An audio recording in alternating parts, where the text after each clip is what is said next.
大家好，我是旭亮。最近有一个音乐视频叫 Gai Mou Sou Rap 鸡毛扫说唱的这样的一个音乐视频，被美国的一些主流媒体注意到，甚至被 MTV 注意到。在这个视频里头呢，一群华人大妈着装统一，用说唱乐的这种形式呢，对眼下攻击亚裔，特别攻击亚裔老人的这种事件和现象进行了嘲讽和批评。我采访了一下这个视频背后的2位重要推手，一个是都板街歌舞团的创始人 Cynthia， 另外一个是这个说唱乐本身的创作者叫 Clara。我们先来看一看他们这个 music video 然后再听听他们为什么要做这个事情，做这个事情有什么用。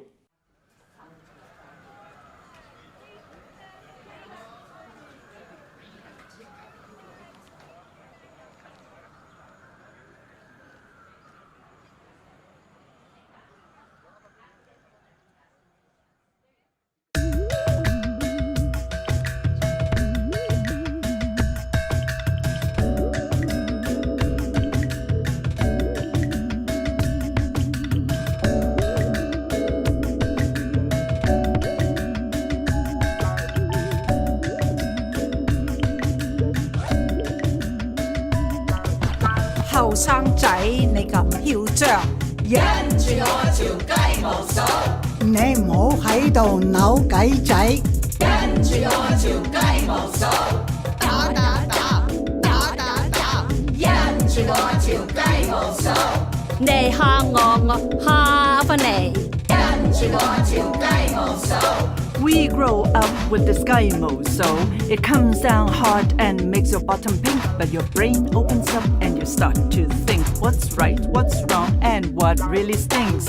Knowledge doesn't generate automatically from your little pea brain. The elders are your teachers, the elders are your guides. When you mess with them, you're committing suicide. Wise guy, wise guy, wise guys.你截到去仆街啦你！跟住我條雞毛掃，中山勢要好叻仔，跟住我條雞毛掃，我係你個婆，我係你個媽，跟住我條雞毛掃，要啱就過來，我唔客氣話，跟住我條雞毛掃。Drop the violence, drop the hate. Be smart and cool, don't take the bait. Working yourself into such a state. Your manner towards a senior is most irate. Who's the virus that perpetuates the hate? His mouthpiece is warped and his tongue is forked. When you listen long enough, he'll make you hawk. Would you rather be a dog or would you bark? 跟住我條雞毛掃。We're showing, warning, raising, forging a better you in the messy boo-hoo. Showing, warning, raising, forging, bring good to the hood, you'll sleep better too. Beware, beware of Gai Mou Sou。Could you introduce yourself just a bit? Yes, I am Cynthia Yee. I was born and raised in San Francisco, Chinatown. And we need to get the message out, Liam, that grandmas are to be respected and that we are here. And if it wasn't for us grandmas, you wouldn't be here. So that's our message. I really love your work, and I just noticed on YouTube this video got 65K or something like that, and there is also 1.2K likes. It's like the ratio, the people liking your video, the ratio is really high. It's among probably 1 out of 5 people who watch the video like that video? Cynthia was the one who brought up the idea of the Gai Mou Sou because we watched a video of a grandma who was attacked by someone, I think it was on Market Street, and she picked up the first thing she could grab, which was a wood board, and injured her attacker. And we just thought that, that was just the most powerful message that we can have, that you cannot, you can't do it to anybody, let alone a grandma. And that wood board reminded us of the Gai Mou Sou. What we grew up with, that was a symbol of authority. Yes. And it also, it's putting the family back in order. Okay, so if you misbehave, the idea of the Gai Mou Sou is to show you that, hey, there's law and order in this house. You can't just mess around with everybody. And so she said, I think this is a very important symbol. And I said, well, in order to get the symbol out, we need a vehicle to get the symbol out. What would that vehicle be? And myself being a poet, I thought that a poetry with a beat would do it. So it would, poetry with a beat. Rap is that poetry with a beat and with music. And so after we talked about it, I went home and I just this 因住我條雞毛掃, beware of my 雞毛掃. That phrase kept coming into my head because that's what I heard the grandmas and the grandpas, and when I was growing up, that's what they would say to someone who is misbehaving. And so it came very quickly, writing the rap. The English came a little later, but the Cantonese part came very, very quickly. This song is mixed with Cantonese and English. Why did you Why do I do design? that? Yeah, why is that? I have been in the poetry scene for more than 25 years. I came to poetry very late in life. And so when I first decided that I want to be a poet and write poetry, I focused a lot on the English poetry. But then later on, I realized that the Chinese poetry is also very, very precious to me, and especially the Cantonese language, which is my first language. Yeah. And I enjoy reading Chinese poetry together with English poetry. So a lot of my poems starting to mix the two languages together. And when I go into a poetry reading, I would always read something in Cantonese as well as English. So I just want to promote this very special Southern dialect. So that's why I write it in two languages. For Cynthia, because I know you are the founder of this organization called the Grant Avenue Follies, right? And, yes, that's correct. And I bet this video or music video or this rap was produced by your organization as well. And tell me a little about your organization. What's the mission? About 17 years ago, 4 of us original nightclub dancers from Chinatown, we were asked by our doctor to do more exercise. So we all started to go to dance class and exercise class. At the same time, I was president of the Chinese Hospital Auxiliary here in San Francisco. I was asked to do a fundraiser for the organization. So we decided to do a dance of the nightclub era, and which was very, very different. Most of the Chinese dance that you see in Chinatown were very authentic and traditional. And here we were at the fundraiser where there were over 300 people present. I think maybe 500 people present. And out we came with sequin dresses, feather headdresses, and we started to do a dance.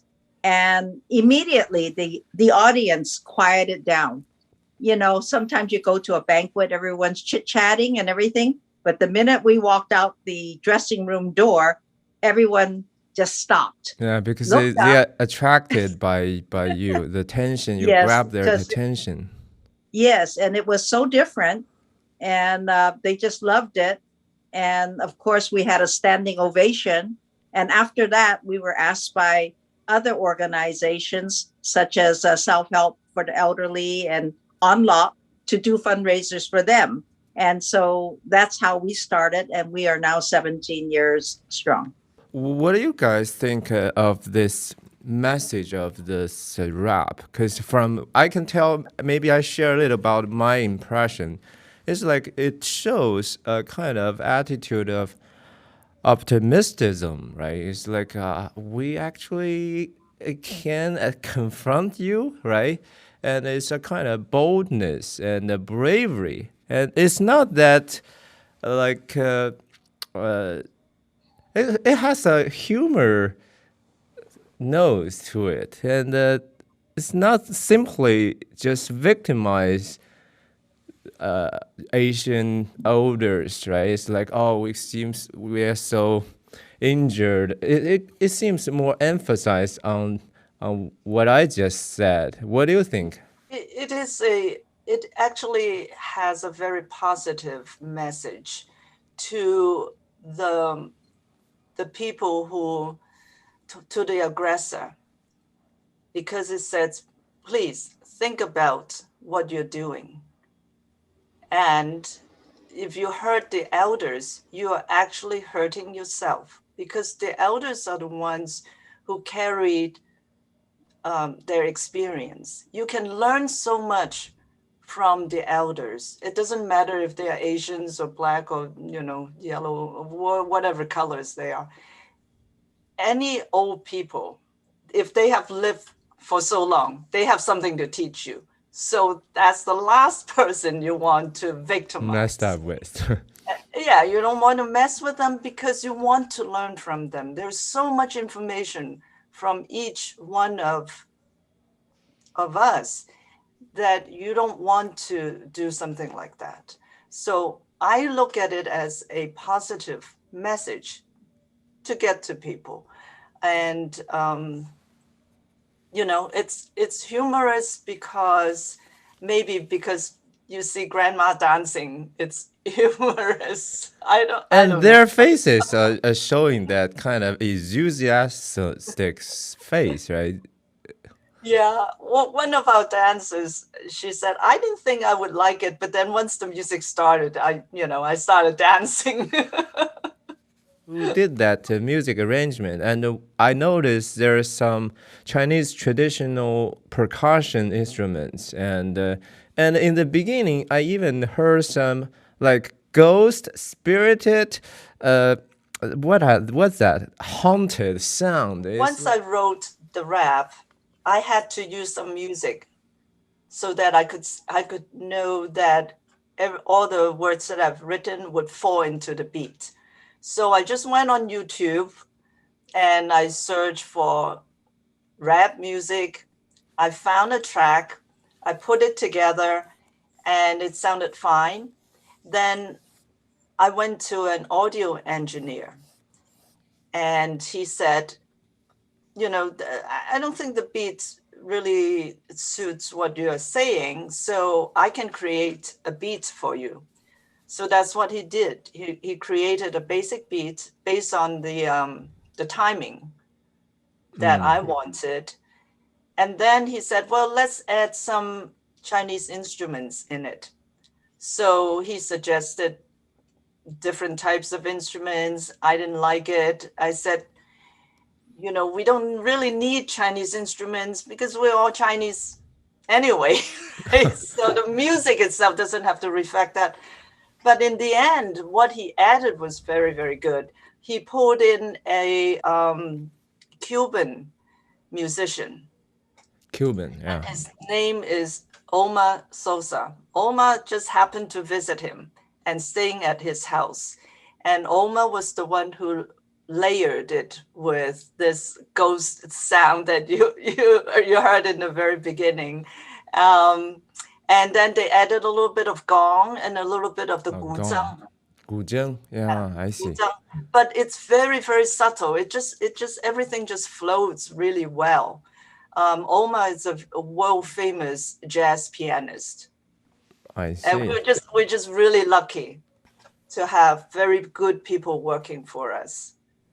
I think KPIX television pick up this your rap song, and that's how I knew about you.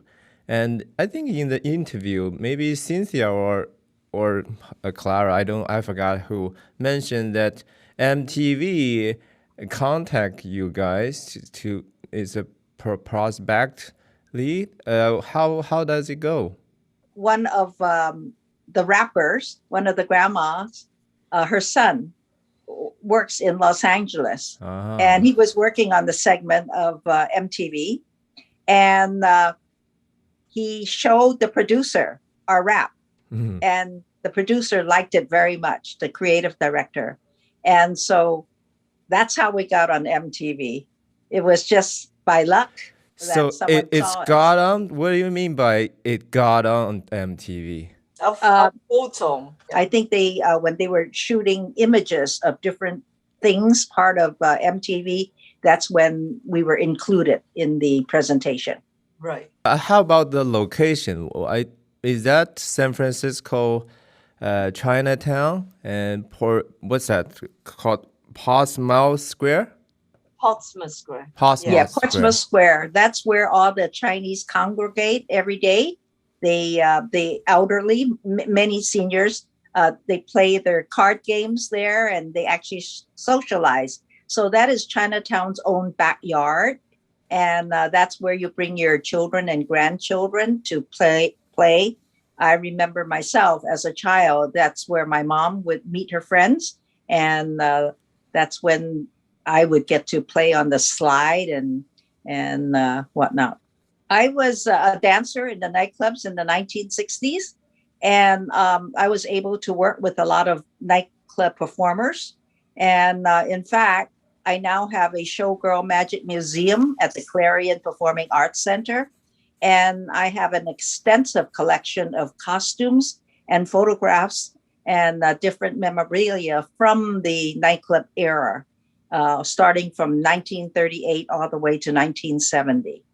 Why didn't you use those more like either vibrant or more bolder costume on this Gai Mou Sou Rap, right? It probably can draw more attention and create more.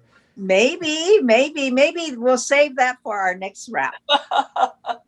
I think that I want to speak it to the younger generation, and rap is such an incredible medium. It is street, it's street. You bring it out to the street, and you speak to the common people. It's a very, how would I say, it's a form of poetry that is all over the world. And how did this waves of attacks on this Asian elders events impact on your psychologically, especially psychologically? I like to travel. I like to go places by myself.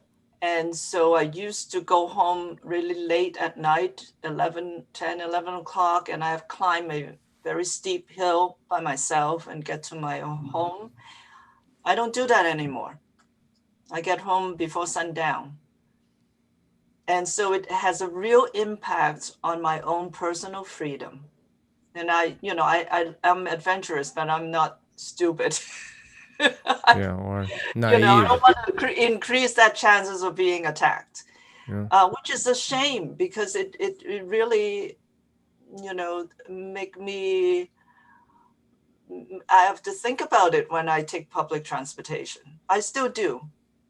But I don't like the fact that I have to, be so aware of my environment, have to think about these things.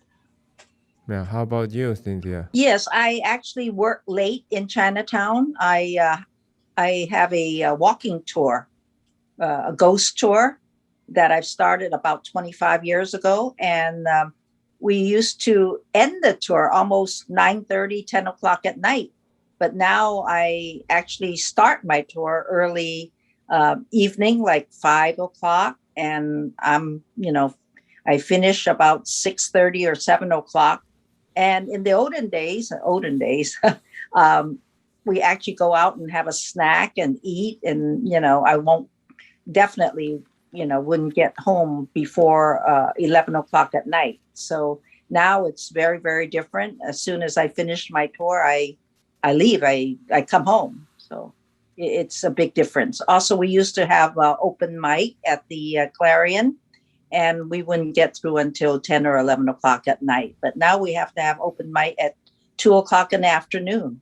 So it's our life has changed because of this. And being a senior, it's very scary. We have some community organizations like the United Peace Collaborative, and they patrol the streets a little bit. We have a friend who's very, very generously offered to walk us to our cars or walk us to the bus stop if we need to. And it's wonderful, but it's not enough because crimes happen so quickly. Yeah. You'd be patrolling the street, and then the minute you left, somebody's gonna come and attack you. So I don't know about the police presence. Cynthia, you know anything about that? They have stepped up a lot, and they've been very, very kind to me. They know that I work at night, so I even have a private cell phone line to them, so that they will, immediately come to my aid. But there again, I don't want to wait until that moment. You just want to be a little more cautious and go home. I am home a lot in the evenings, and thank goodness for Zoom. We have been able to communicate with each other, and it's a different lifestyle, almost very different. I just look at your website. You featured one female dancer. Kobe Yee, yes. Yeah, why you feature her in the website in your organization? Who is she? Kobe was the last owner of the Forbidden City nightclub. She sold the nightclub in 1970. She retired, and I encouraged her about maybe 5 years ago to come back out. By this time, she's 88 years old. And I encouraged her to come out and give us a hand and entertain the folks again, inspiring. We want to inspire other seniors to come out, and that life is not finished just because you turned 88 years old. It's for mental and physical health, right? That's right. And sure enough, it did a lot for her. She came alive again. That's what we are known for, is to inspire other seniors. We have traveled to many, many nursing homes, and we see the results. We see other people smile again. I think Cynthia and Clara, you guys have this asset, this cultural heritage could be used to in lots of ways, maybe, right? Either like encourage our community just rise up, or even just cheer them up. And Clara, tell me more about this collaboration. Do you plan to do even more? Because from my perspective, if with a little more help, let's say with a more professional like a set designer or even musicians, and this could go big. I mean, this music video. I'd love to see some even bigger things come out of your creation. If you will find us a nice benefactor so that we could continue our work and make this bigger, like you say, and that would be a dream come true for us. Yeah, I'm the director of Clarion Performing Arts Center in San Francisco, Chinatown, and we're the only performing arts center in San Francisco, Chinatown. So, we're very, very small. The pandemic really hurt us because we had no income, no production. So I just started with the children's theater, and that is like working just one day a week. But it is very important for us to keep the arts going, especially in Chinatown. I think it is vitally important for the community. I totally agree. See how influential this little music video is. Yes. Not even very high value high production. production. We all know it, but it's touched people. And Yes. it's with these images and this performance, the message is much better delivered to reach more people. I think that's the power of storytelling, That's poem right. reading. You've got it. You totally got it. Yeah. That's exactly what the arts can do. It doesn't need to be a lot of money. It doesn't need to be well produced, but it's very powerful. It is. If people get the message. And we've seen Avis, one of the Follies, just sent me a message yesterday. He said a friend of hers in Canada, he was watching the rap. He laughed so hard that he started to cry. Really? Yeah. I think that's the best compliment that I've ever gotten. Yeah, I really encourage anybody who watch this, probably you can contribute to this cause. Well, I think that I would like to make a challenge. Is that because everybody can download the music and do the Gai Mou Sou Rap. Yeah. So do a version of your own Gai Mou Sou Rap and send it to us, and we'll put it all together, and that will be so much fun. I know you claim yourself as a poet. Can you read one of your work? So anyway, if you're ready, I can read you this one poem. Yeah, please go ahead. Okay, so this is a silly poem. Okay. It means it's supposed to be regarded as silly. Don't think about it too much. What I'm saying is, okay. So it is titled Knit in a Faux Mink. Advanced ingenious life imitates form and imitates life ingenious advanced. Womb existence, not an accident, this manufactured, strokeable fiber of solace, solace for the soulless parasite of fiber of solace. Egg into legs, into needle stitching, into egg, into legs, into needle stitching, into life, leaps on dead skin, leaps life. Keep up the God word. Oh, dear God, the work. Life leaps on dead skin, leaps life. Egg into legs, into needle stitching, into egg, into legs, into needle stitching, into fiber of solace, solace for the soulless parasite of fiber of solace. Womb existence, not an accident, this manufactured, strokable, advanced, ingenious life imitates form, imitates life, ingenious, advanced. Beautiful. Yeah, it sounds beautiful.